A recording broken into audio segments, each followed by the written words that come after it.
it.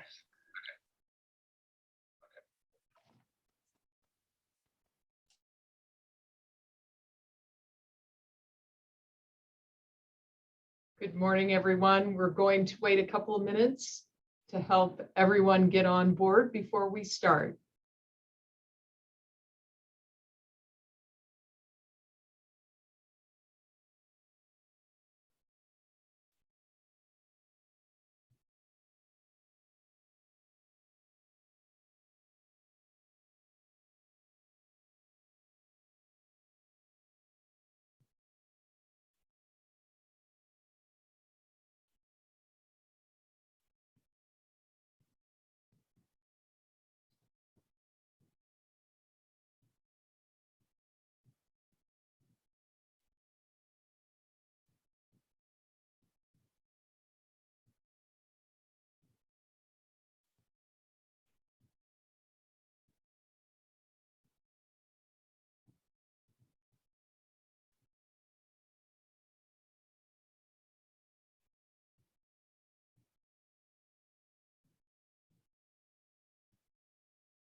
Well, good morning, good afternoon, and good evening to those joining us from around the world.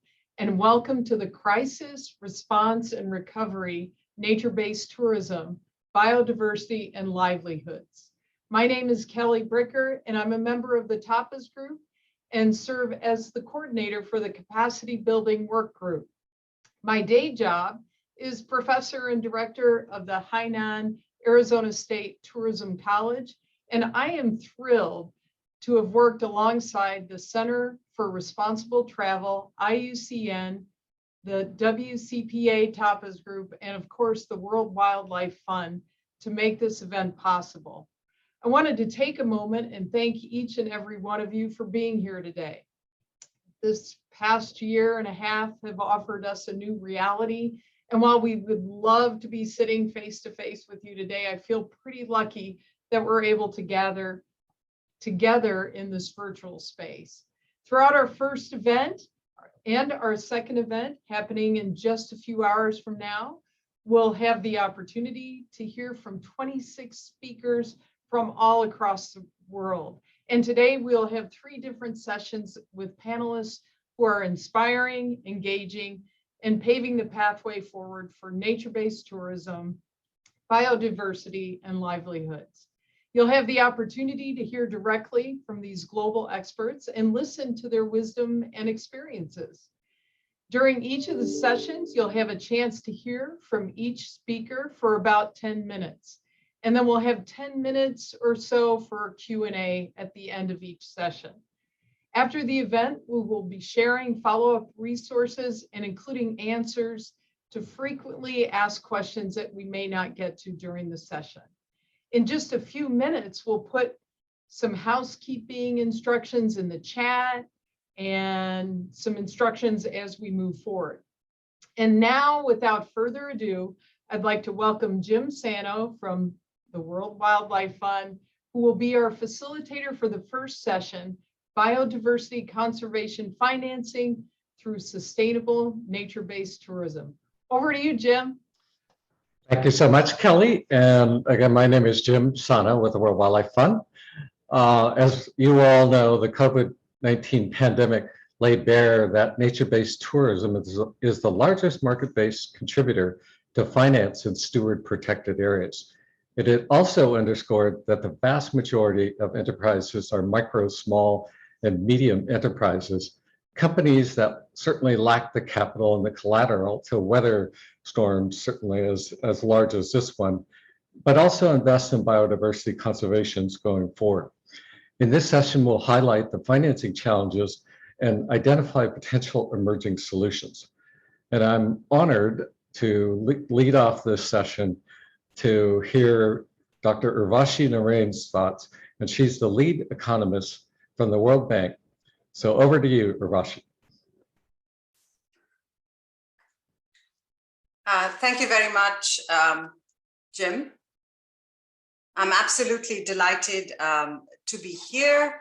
and to present and share with you findings from one of our latest reports on this issue called Banking on Protected Areas, Promoting Sustainable Protected Area Tourism to Benefit Local Communities.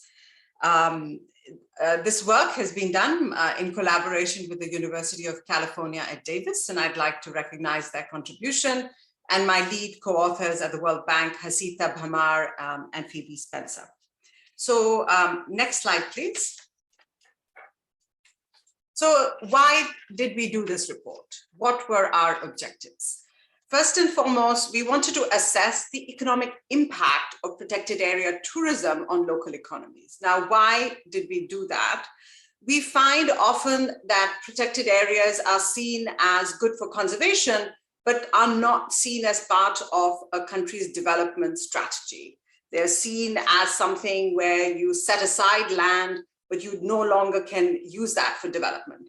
And we wanted to make the case that protected area and promoting sustainable and inclusive tourism in protected areas actually is good, not only for conservation, but it's also good for development. And so that was one of our key goals. We also, why did we focus on the local economy? We wanted to it's a goal for us in of itself, because for the World Bank, you know, our main our objectives are to help alleviate extreme poverty and to boost shared prosperity in a sustainable manner. And oftentimes some of the poorest communities live around protected areas.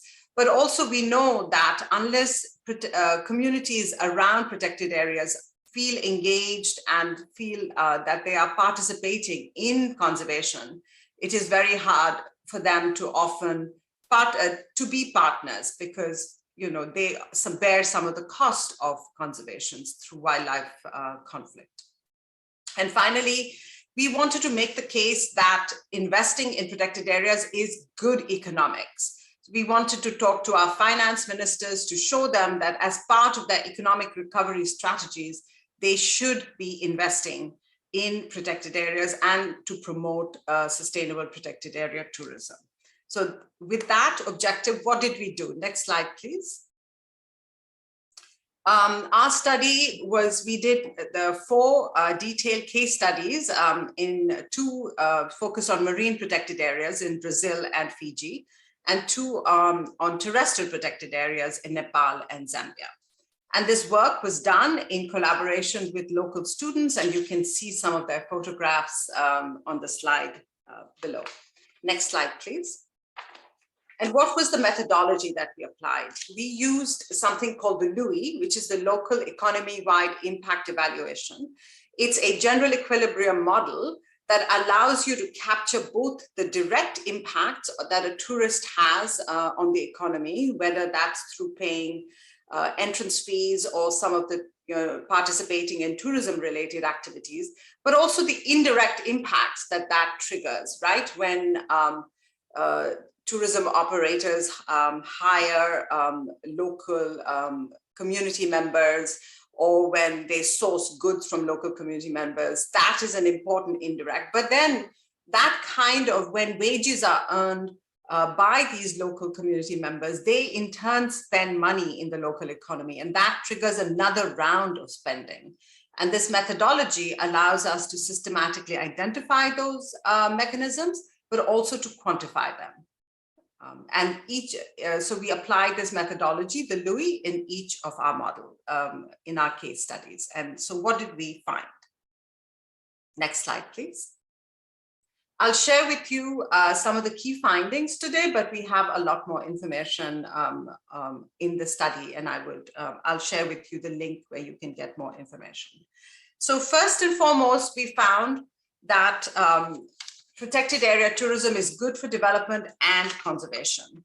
And how did we characterize good for development? We estimated the income multipliers, that $1 of additional or a unit of additional spending that the tourist brings to the local economy, what kind of additional impact does that trigger? And one way to estimate it, as you know, is through an income multiplier, which is defined as the change in household income per unit of money that is entering the local economy.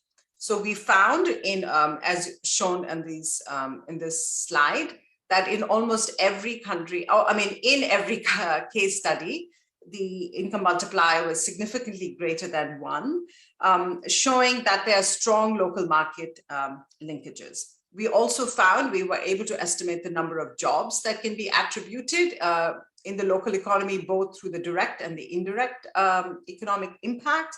And we found a significant number of jobs are created. And these are, of course, for hotel operators, for tour operators, but also jobs for, that to supply various goods and commodities and other services to the tourism sector.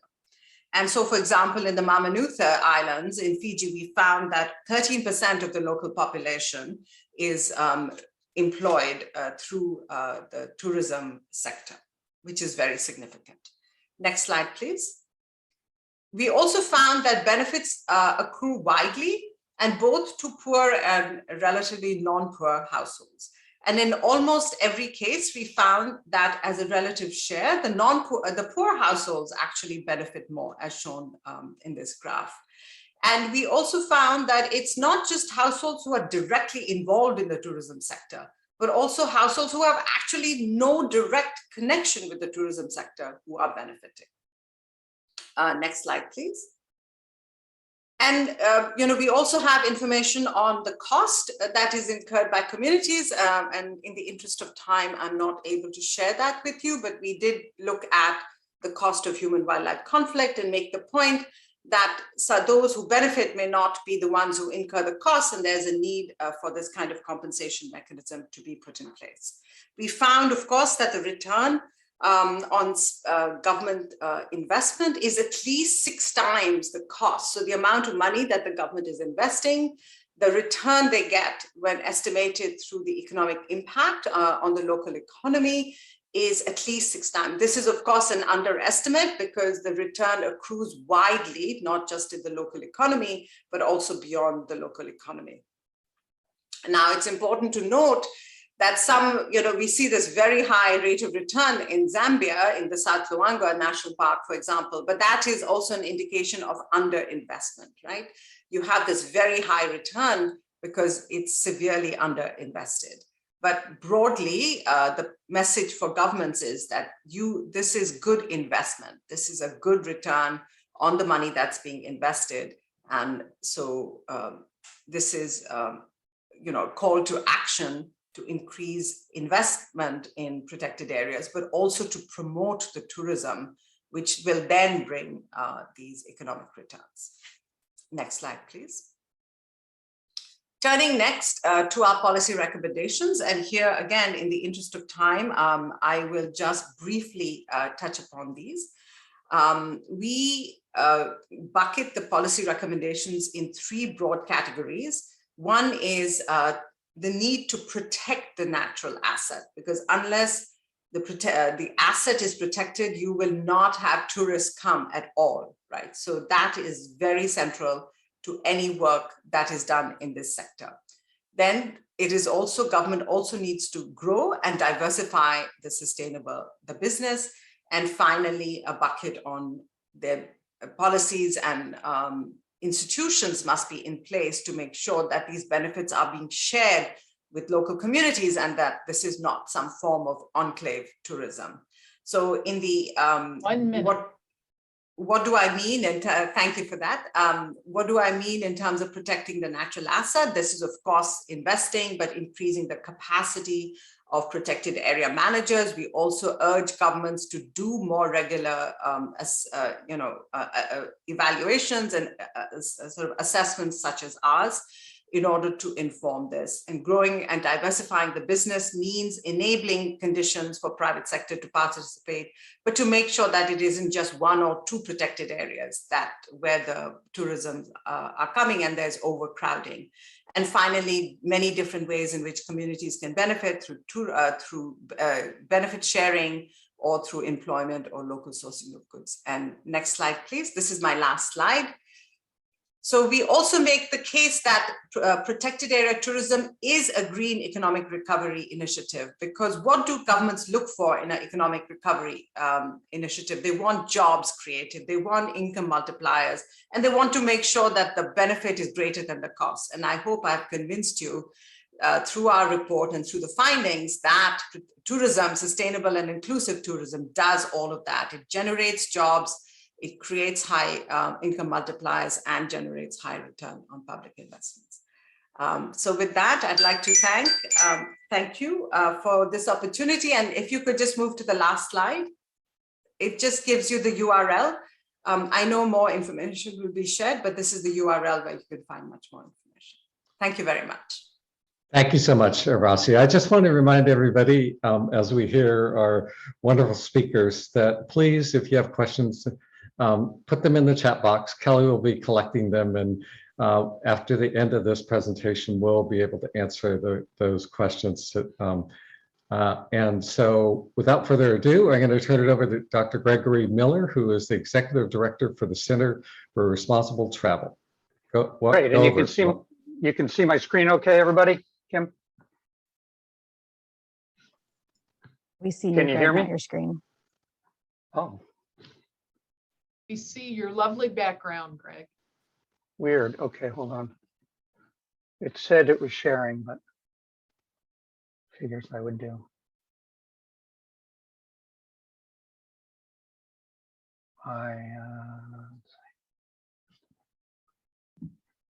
Greg, would you like me to share it for you? Yes, go ahead. Seems to be. That's why we sent it to you, right? It does have some animations in it, so just click through them when I. Yeah, my apologies. I don't know why it's not sharing. I guess I should have practiced it this morning. That's weird.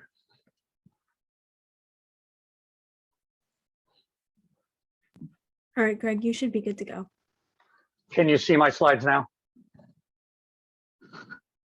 Maddie? Yep. Okay, and everybody else. Okay, terrific. Next slide.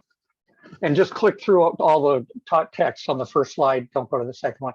Thank you very much. Appreciate it. Sorry about that, but we have backup. I'm going to be talking to you today about how in essence, the 30 by 30 challenge that has been set up by the United Nations and by conservation and natural resource managers globally to protect 30% of the lands and waters across the planet by 2030. Now, my good friend and hero, E.O. Wilson, who's down there with me on the lower left, he stated that addressing climate change and saving biodiversity is a communal endeavor with a clear, definable goal that humanity is faced with, and that we need to get this kind of cooperation looking at protected areas, nature-based tourism, et cetera, to really lead the charge for a sustainable future. And to limit this loss, the United Nations has urged countries to commit to conserving 30% of their lands and water, almost double the area currently under some form of protection now. This plan additionally calls on the world to strengthen conservation on all remaining areas to stem biodiversity loss, preserve ecosystem services, et cetera. Next slide, and if you could bring everything up again. Maddie, sorry about that. Without question, the science is clear. Conserving and restoring 30% of lands, waters, and oceans worldwide is the bare minimum that we need. It's also a unique opportunity to support community-led conservation efforts and engage with those on the front lines. In the United States, my colleagues that will be speaking after me, Sue and Derek, will be doing a deep dive of issues in Africa. So let me talk about what happened with the Biden administration being elected. And this is some direct language that came from at that time, the new Biden administration, that Democrats will protect wildlife, habitats, and biodiversity, slow extinction rates, and grow America's natural carbon sinks by conserving 30% of our lands and waters. And another way it was worded, and this is what President Biden said in Glasgow, protecting biodiversity, slowing extinction rates, and helping leverage natural climate solutions is paramount for the US. The challenge is great in the United States because 12% of land and 26% of waters are protected, but there is a heck of a lot of land and water. that is not protected. In fact, 80% of the highest biodiversity hotspots in the United States, which those of you who study this know that the US itself is a biodiversity hotspot, has actually several, are not currently protected. Next slide, please. And again, bring them all. Yeah, thank you. Speakers throughout our conference today and tonight will talk about the potential and the pitfalls. Let me just, I won't focus on this particularly, rather that the pitfalls of nature-based tourism need to be taken into account. The negative impacts of tourism are without question real, whether it's climate change, impacts on wildlife, etc. So what I want to do with the remaining time is zero in on how this 30 by 30 challenge sets in motion, I think, an extraordinary synergy between nature-based tourism, protected area management, and biodiversity conservation and climate change adaptation. Next slide, please. Thank you. Urvashi presented some very interesting information just now from the World Bank study, and I want to reference a new study that came out from one of our colleagues, published in 2021 by Waldron et al. And this is looking at the costs and benefits of extending the world's marine and terrestrial protected areas to at least 30%, the 30 by 30 target. And in this study, which was global, they found, Waldron and that team found that the economic and financial benefits of the significant extension to 30% outweighs the costs by a factor of 5 to 1. Urvashi just reported out with her studies 6 to 1. So this is again a significant multiplier, and this ratio is primarily driven, and this is what I think is significant for us today, by the growth in nature-based tourism. It far outweighs the economic impacts of agriculture, timber, and fisheries. And in fact, the recovery from the pandemic, the nature sector of tourism is projected to grow 4 to 6% per year, compared to less than 1% for agriculture, timber, and fisheries. That is a significant difference in looking at nature-based tourism and experience-based economy with more of an extraction-based agriculture, timber, and fisheries. Maddie, next slide, please. And again, bring it up. Thank you. Yeah, when tourism, and we've seen during the pandemic, when tourism stops, the benefits of conservation certainly slows, or in fact stops. We've seen through the pandemic, the lessons of vulnerability show that without question, and many of our speakers this morning and tonight will talk about this, there has been an over-reliance of nature-based economies in biodiversity-rich countries on rather unsustainable forms of tourism. Tourism that doesn't have the kind of design, operation, and marketing of nature-based tourism that we need. And in fact, with COVID protocols now, we are seeing a pushback that is actually requiring the sector to adjust in order to continue providing the add-on services of conservation of nature. And what we see from the pandemic on nature-based tourism globally and locally is it emphasizes the urgency of us diversifying our tourism products, operations, community livelihoods, and conservation funding beyond a sole reliance on the traditional business models of tourism. Next slide, Matt. So this will be reinforced by many of my colleagues in our symposium, but the right type of nature-based tourism done in a sustainable way is a powerful conservation tool. That is, I believe, borne out by all the research. Creates jobs for the local community, builds a nature-based tourism sector. The governments that develop partnerships with private, community, indigenous, and nonprofit organizations are in a better position to realize the full capacity of nature-based tourism.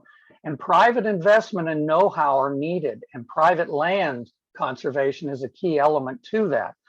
And good public management, we have, without question, must ensure that there are equitable business practices and reinvestment of profits into the conservation of wildlife.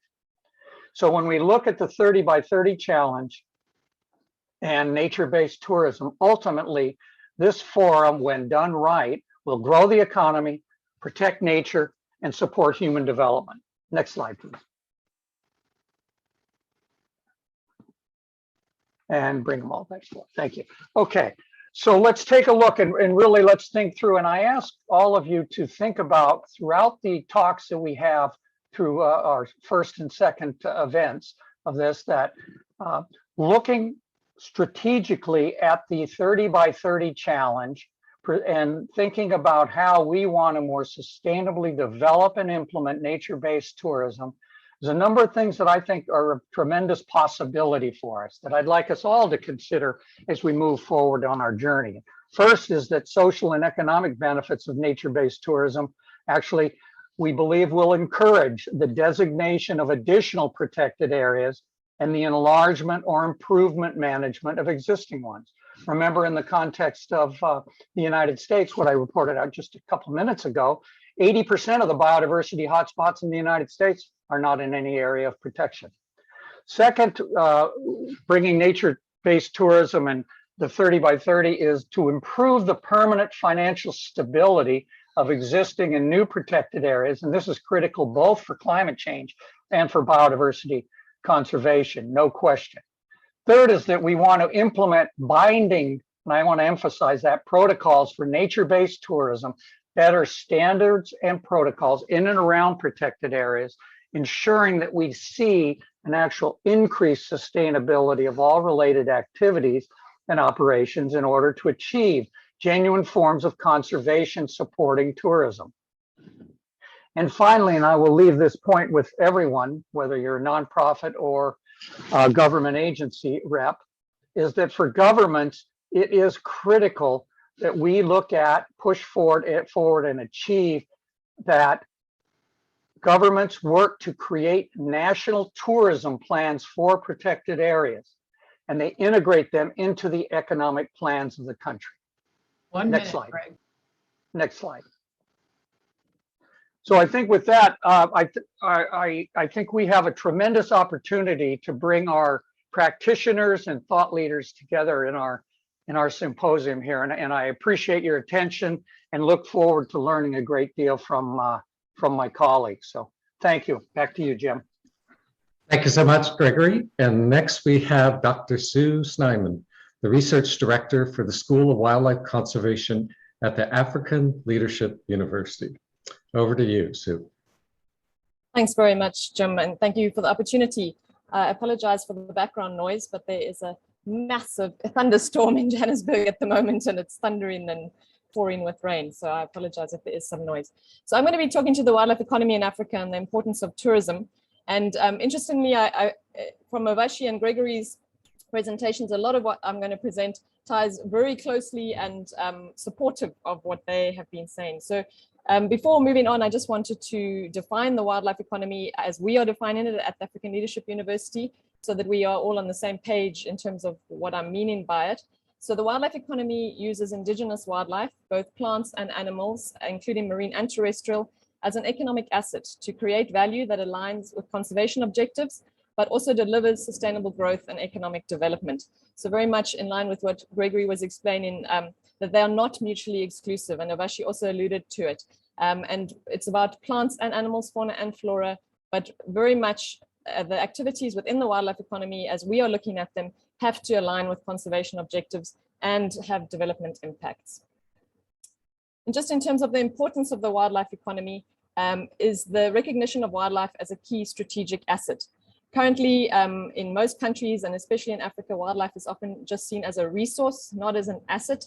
And it is a key growth opportunity for Africa, the wildlife economy, because there's already a comparative advantage in Africa, because a lot of livelihoods already depend on the wildlife economy, a lot of economic activities, broader macroeconomic activities.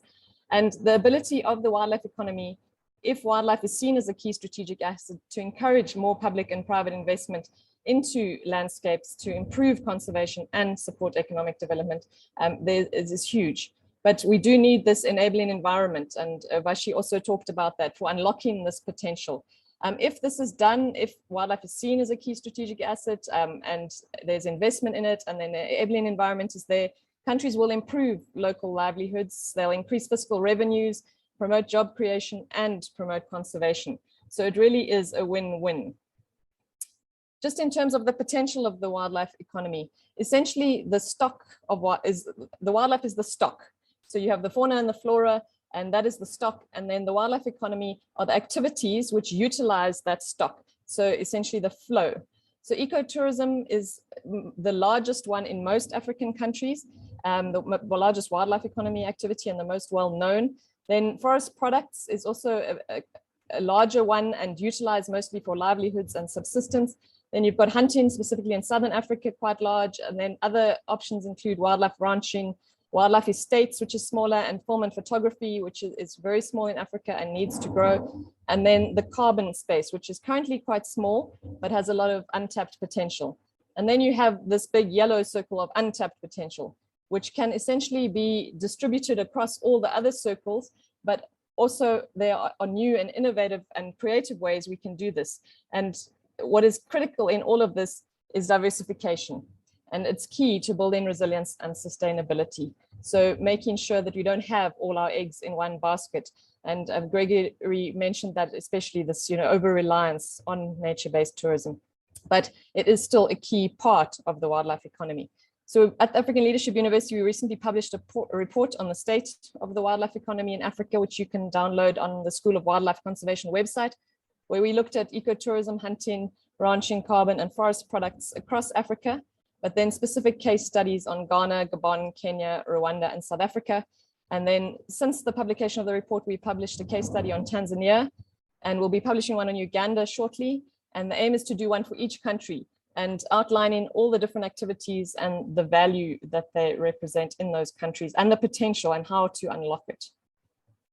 So the importance of ecotourism in Africa. So multipliers and value chains are, they're standard important benefits from ecotourism. But in Africa specifically, some of the benefits, employment, often in rural areas where there are few alternative opportunities are available, is really a key benefit of ecotourism, as is the skills training and development in these areas where there often isn't any available. Then the infrastructure related to the ecotourism, so the roads, the communication, and the access to markets, which this opens up. And then conservation communities and governments receiving revenues. And COVID obviously hugely highlighted this reliance on tourism for that in terms of lease fees, concession fees, and contributions through philanthropy and through projects in communities and conservation. So really ecotourism is critically important in Africa. Just some quick facts. These actually cover mostly tourism, because in the research that we've done, the data on ecotourism specifically is very sparse, and quite a lot of it is just site level. There isn't a lot of national data, and that needs to change if we really want to show the impact and the value. So overall in 2019, travel and tourism in Africa contributed 7.1%, as well as for 24.6 million jobs. Tourism in Africa is mostly leisure driven. A lot of that is visiting family and friends, but a lot of it is also related to protected areas, where wildlife is often what initially attracts, especially international tourists, but also regional tourists. And before the COVID-19 pandemic, Africa's tourism industry was growing faster than the economy as a whole. And interestingly, a study showed that the wildlife industry in Africa, and by the UNWTO, was the direct value was 12.4 billion and indirect, total, including indirect and induced, 42.9 billion. So really essential to driving economies in Africa. And then I just want to mention a specific case study, or a sort of a landscape level illustration of how the tourism is benefiting conservation and employment and revenues.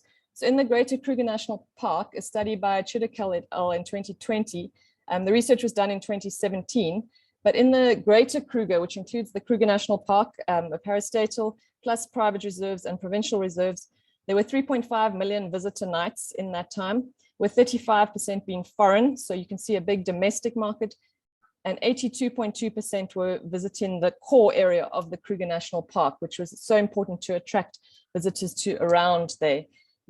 And the Greater Kruger National Park contributed approximately 495 million to the national economy through supply chain multipliers. And for every direct job in the Greater Kruger, another 1.43 jobs were sustained locally. So very much building on Urvashi's presentation and the impact of those multipliers. And so this is just one landscape in South Africa where the impact of the protected area and the tourism related to that is having national economic benefits.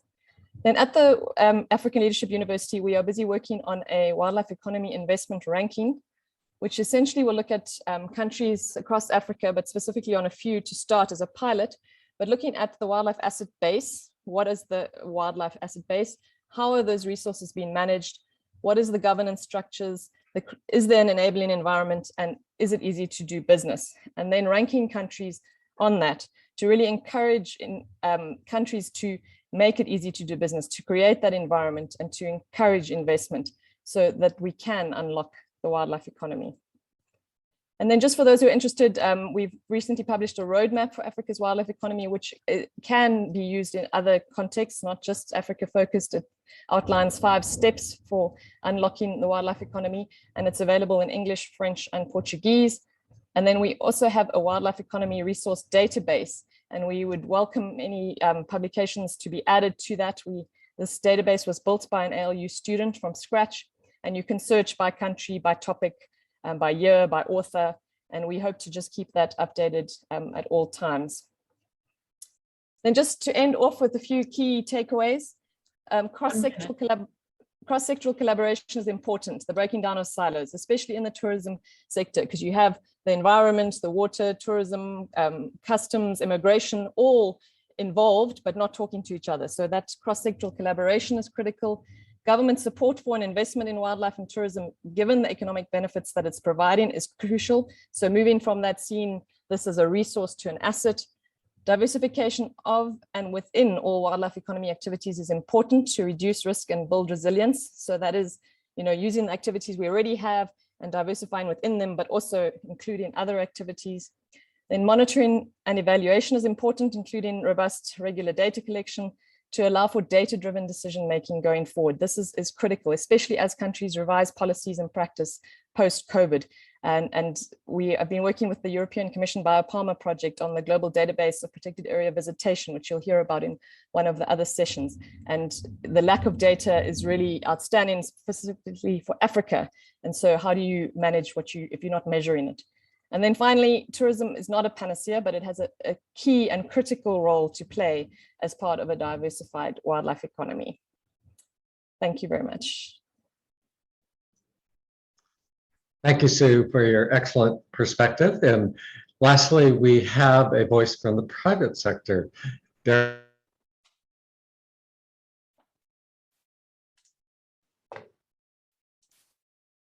Over to you, Derek. Thank you, Jim, and thank you for the invitation to speak to this seminar. And very interesting to be the last of 4 speakers and seeing common themes to what I'm going to talk through coming from all of the previous presenters. And I hope that we'll see what those links are.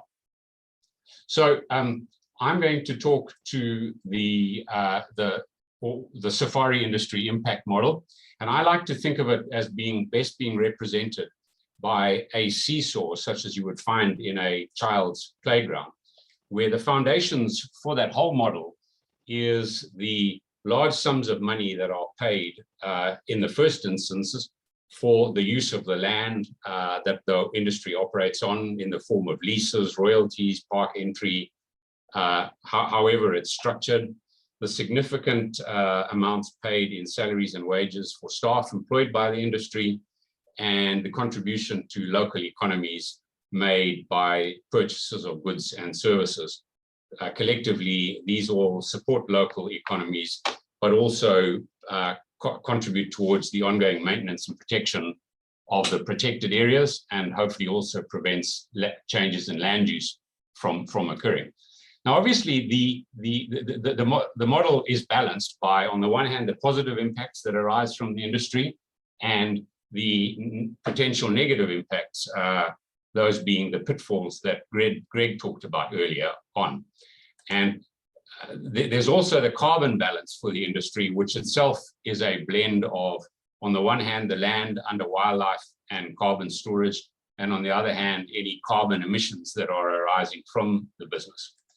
And obviously the objective here is to tilt that, that seesaw by firstly minimizing the negative impacts that are arising, and secondly, maximizing the positive impacts. We also want to see the carbon balance moved in a constructive direction by, on the one hand, increasing the land that's under wildlife and carbon storage, and on the other hand, minimizing any carbon emissions from the business that are arising. We quite often asked what the impacts from the industry are worth. It's a difficult question to answer because there's a lot of intangible and in-kind contributions being made. But a couple of years ago, about a year before COVID hit, the organization that I work for did a bit of an exercise to try and quantify this. And we reached the conclusion that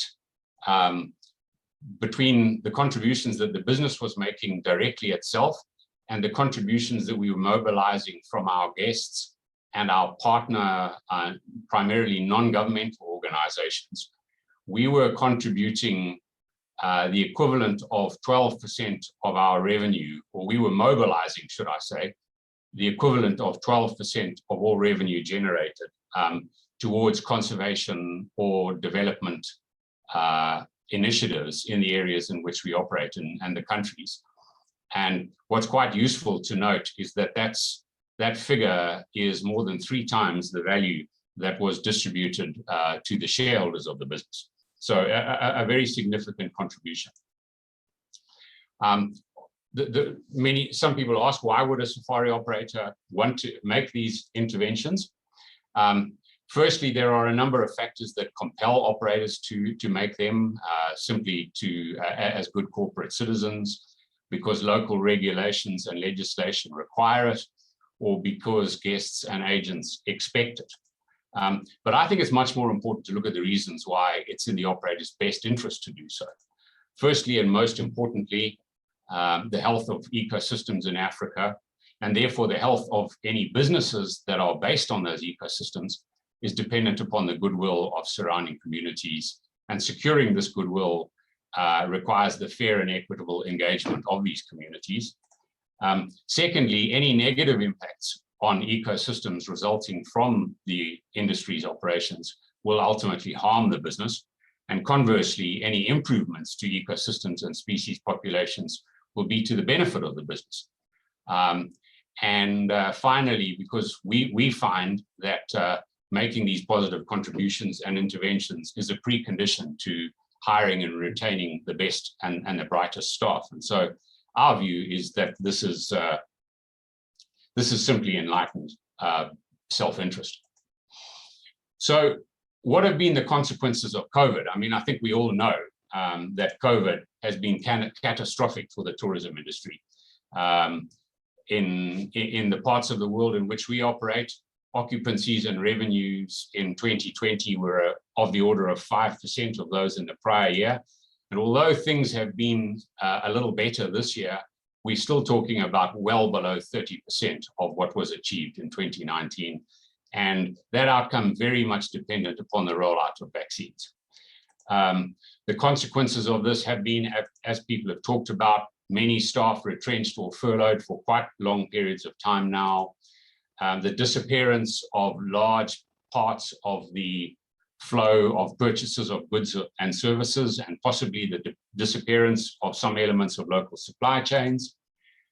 We've seen operators struggling to meet their lease commitments, and certainly any variable element to those lease commitments shrunk to almost zero, with consequent reductions in revenues to protected areas and communities, collapses in tax revenues from the industry and related business, and finally, a risk of failure of tourism businesses as well. But I think it's very important that we don't throw the baby out with the bathwater. Does these difficulties mean that the tourism model has failed, as is being suggested in some forums? And I'm very skeptical about that. Firstly, the industry has been operating in its present form for nearly 40 years now, making this contribution to economies, conservation, and communities And this is the first time in that period that we've seen such serious disruptions. I'm also skeptical about what the alternatives are. But clearly, if they are there, if they do exist, and they are practical and timely, why haven't they been exploited? Having said that, if they are there and they do exist, they should be exploited to achieve the resilience that Sue Snyman talked about. But I think it's important that we don't waste time, effort, and resources on what might ultimately prove to be futile exercises. So we need to make sure that the focus is right here. Clearly, in this situation, the priority is to get tourism back on its feet. Aside from surviving the pandemic, the industry faces a number of challenges, amongst them being retraining of staff who haven't worked for 18 months or more, the need to escalate maintenance that perhaps has been neglected or was unaffordable while the business was not operating, the need to raise working capital for supplies and purchases so that camps and other accommodation facilities have the supplies that they need to operate. And lastly, and perhaps most difficultly, how to handle any debt or arrears that have accumulated as a result of trying to survive the last 18 months. From the industry's perspective, one of the disappointments has been that the development community has not been able to assist. I know there are a few exceptions in some countries, but largely the development community hasn't been able to assist, not even by assuming some of the industry's commitments to protected areas and or communities. And obviously, the sooner the industry is back to full steam, the sooner it can resume making its previous contributions. Clearly, vaccinations and the removal of travel restrictions are key to achieving this, and it's very good to see that the last few months have seen some improvements in that regard. And finally, I would just like to reiterate the point that Sue made, which is that conservation tourism is not the solution everywhere. There are many important wild parts of Africa that need conservation, need investment, but that aren't suitable for this model. And clearly in those places, other funding models will be required. So thank you very much. That's all I've got to say for the time being. I look forward to the question time, and I very much enjoyed following my 4 previous presenters. Thank you so much, Derek, for your practical, on the ground, in the field perspective. Really appreciate it. And now we'll turn it over to Kelly for questions in it. Thank you, Jim. Thank you to all our speakers for this incredible panel on insights into biodiversity, conservation, and financing through tourism. So we have quite a few questions, so I think we'll hit those straight away. I'm going to start off with a comment and just ask maybe some of you to reflect on this, or perhaps Greg, you might have a comment on this. The comment is, please do not forget that the 30 by 30 target has not been adopted by many Indigenous peoples and local communities who have many issues, and these are still under debate. So any comments, Greg?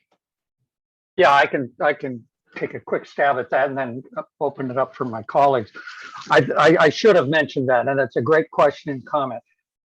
Right now, there's been tremendous focus on 30 by 30 on existing protected area categories with inadequate outreach for both indigenous or tribal properties, lands, historic or spiritual lands, as well as the all-important private landscape. I think we've got 2 very important elements here for very different reasons that we need to look at, and the tourism industry is working with both of those, whether it's through indigenous tourism and the desire that native populations, tribal groups wish to capitalize on, and also private land operators, whether it's in Africa with private reserves, obviously well organized, or the tremendous private lands that you see in some parts of the Americas, for example. So there's much work to be done, and in order to achieve 30 by 30, we need to look at and make the tent far bigger in terms of being more inclusive and getting those voices. And there is, I think Derek said this, there is no one size fits all in this, and there's no one formula or prescription. So let me leave it at that. Thank you, Greg. Does any other panelist have any comment on that? Okay, I think we'll move to the next question then. The question starts with, great to see some measures of protected areas, economic returns to local communities. However, with tourism and recreation now being listed as a conservation threat for more than 8,000 species on the IUCN Red List, how do we square the round peg of meeting protected area conservation targets and trying to maximize economic returns through tourism? A big question.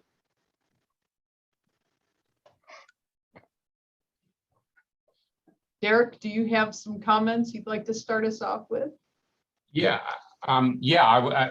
it's simply a question of how is the model implemented and run, and that's a process. That's a process that requires pre-assessment before development occurs, so that the nature of any development that occurs is appropriate to the destination, to the underlying resources, and most importantly, that the numbers of tourists that are going to be moved through these areas is sustainable in the context of that destination. And there are, I mean, we well know that there are many instances around the world and in Africa where numbers of tourists being moved through destinations are excessive, and therefore resulting in the negative impacts that I talked about in my presentation, the pitfalls that Greg talked about in his, and it's a question of the pre-planning and monitoring to make sure that those don't arise, and that the seesaw is tilted in the correct direction. Thank you. Kelly, can I, sorry, Yeah. no, Urvashi, do you want to go first, Oh. Urvashi? Oh, Okay, yeah, I'll be short. Just to add to what Derek said, I think there is a need to both, not every protected area is suitable for tourism, right? But I think what's important to recognize also is that the revenue that you generate through nature-based tourism then supports these other protected areas as well. So I think that has to be kept in. So some areas also maybe where we should not promote tourism because of the threat to wildlife, right? So there is, as Derek said, it's really how you implement this. And then just to add that, communities bear the brunt of some of the human-wildlife conflict, right? And the more that we improve the models whereby communities can benefit, you will also see more support for conservation. So just to add to that, over to Sue. Thanks. I very much in line with what you said, Urvashi, is utilizing the tourism funds for conservation. So as I said, we've seen that that's already done. So in terms of these IUCN Red List species, ensuring ways that the funding from conservation is going back in, from tourism is going back into conservation. And as you mentioned, so in South Africa, we have, it might be a bit off now, but about 22 national parks, but only about 5 that make money from tourism, but support all the others. And so you need to, this diversification and different models, looking at different things. And as many of you on this webinar will know, that at the IUCN Congress now, the motion 130 on strengthening protected area tourism was passed almost unanimously by members. So there is a real interest in ensuring the sustainability of, tourism in protected areas, so that it does contribute to that conservation rather than, take from it. Greg? If I could just compliment Derek and Sue and Urvashi. One thing I think that we're seeing, and I will focus specifically on some things that we're looking at in the United States, is there is a significant conflict between the understanding of the outdoor recreation economies in various places and tourism. We're finding in many places where the tourism-based economy is being tracked very unevenly, where in other cases recreation, and I will include in here hunting and fishing as activities, is much better tracked. And I think, and I saw in a question in the Q&A regarding, how we're tracking, and that ministries of tourism and finance need to be involved in this. Let me use again an example from the United States just briefly, because I was involved in this in a prior job when I was president of the American Hiking Society. So we pushed to get the outdoor recreation economy into the Bureau of Economic Analysis for the Department of Commerce. There is now a holding account that registers that, and it's reported out. Tourism does not have an analogous, and yet it's far bigger.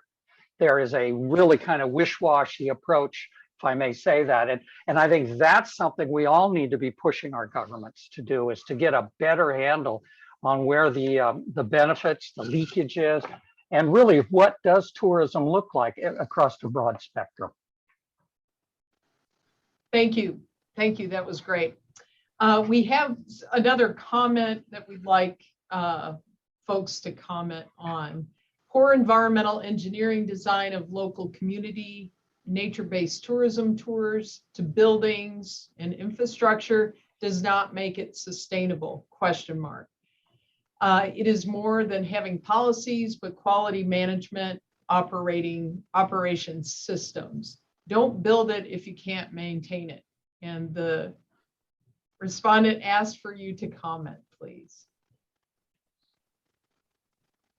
Asked for who to comment, Kelly? Ask for our panel to comment on this idea of, really sustainable infrastructure design, community development. I mean, absolutely. I just, couldn't agree more. I mean, I'm a huge fan of the Civilian Conservation Corps, right? I mean, which was, I know 100 years ago, but during a crisis, when America put in place a number of the infrastructure for its, incredible park system. And a lot of care was taken to design the infrastructure and to create the capacity. So in fact, I understand that some of the people who were trained during the Civilian Conservation Corps started construction companies that exist even today. So it's not just a matter of sort of going in and quickly doing something. And the Civilian Conservation Corps also hired historians to design the infrastructure in a way that was compatible with. When we look at the sector, we have to look at it as this absolute beauty, natural asset that has to be cared for, but in the cultural context. And it is very much possible to do. Thanks. Thanks, Urvashi. I think we'll go ahead and move on to, we've got a few more questions and we're running out of time. So this is an interesting one. We continue to pluck the feathers off the goose that lays the golden nature tourism eggs. Nice analogy. Is there a playbook for small Caribbean islands, nature tourism, especially when the business model is still short-term risk and high profit? The Caribbean is competing again against the tourism world, as well as fighting low economic development of COVID impacts. Who would like to take that? Craig? Well, I'll certainly share an example that we're seeing real time in a small Caribbean nation. Let me point everyone's attention to Dominica in the Eastern Caribbean. They are at a tremendous crossroads right now because they're building a new international airport. They are looking at what decisions they will make about mass tourism, i.e. cruise, as opposed to arguably one of the most natural islands still protected in at least the Eastern Caribbean. And so there's a real conflict within the population there now of what they should do, whether it's to stay building around their smaller scale operations around natural and of course cultural. They have indigenous populations there as well, or to be going the mass tourism. The building of the international airport, that's going to focus probably more on the mass market a bit, but they have no capacity to do that. So I think one of the things that's so important is for us all to be supporting a broader stakeholder engagement and to really ensure that we get those voices at the table, that it's not a closed door planning process around just investors. And I would use Dominica as an example of that. They are at a crossroads, whether they will be a more nature or sustainably based tourism or fall under the crushing burden, I would say, of mass tourism, which is absolutely not sustainable in such a fragile Caribbean island like that. Thank you, Greg. I'm afraid I'm going to have to end our session. Thank you so much, panelists, and we look forward to further conversations around these topics into our next session. Thank you, everyone. We're going to take a short break. We'll see you in a couple of minutes. Thank you very much. Thank you, everyone. Terrific. Yeah, we all stayed on time too. That was good.